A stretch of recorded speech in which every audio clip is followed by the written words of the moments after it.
Voilà, on va vous faire un petit soin des mains. Pour Isabelle Grelet, la crise sanitaire est synonyme de nouveau départ.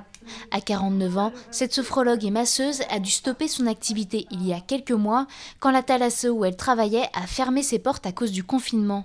La mère de famille enchaîne donc les remplacements dans les hôpitaux et les EHPAD. C'est là que lui vient l'idée de tout reprendre à zéro et de devenir aide-soignante. Au-delà de mon rôle vraiment de servir des plateaux repas, le soir j'aimais bien, quand mon travail était fini, aller en chambre, discuter avec les gens qui étaient seuls, qui étaient dans une grande souffrance. Un infirmier m'a beaucoup observée. Et un jour, il m'a dit, tu sais Isabelle, tu devrais faire ce beau métier parce que vraiment, il te va très très bien. Et j'ai réfléchi, c'est vrai que j'ai réfléchi, je me suis dit, mais c'est vrai que ça serait vraiment le métier passion. Elle s'inscrit alors en janvier dans une école pour suivre une formation d'1 an. Voilà, poussez sur vos jambes. Une vie loin de celle qu'elle a menée jusque-là, car avant d'arriver en Vendée il y a 2 ans, Isabelle était fonctionnaire pour la RATP à Paris pendant presque 20 ans.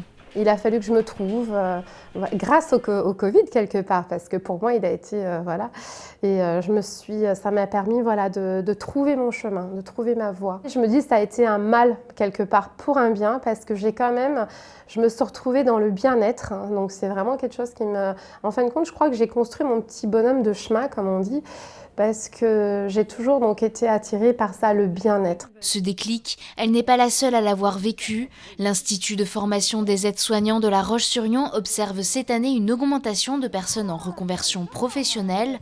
Sur la promotion de janvier, 61% des élèves ont plus de 30 ans, contre 34% l'année dernière. Je pense que les gens, l'année dernière, lors du Covid, quand on a été un petit peu enfermés chez nous, les gens ils ont pris le temps de se poser, de réfléchir sur leur vie et ils se sont peut-être aperçus que justement, c'était pas ça leur vie.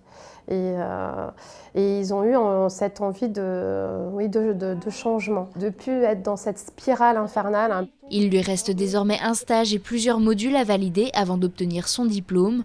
À partir de là pourra commencer sa nouvelle carrière.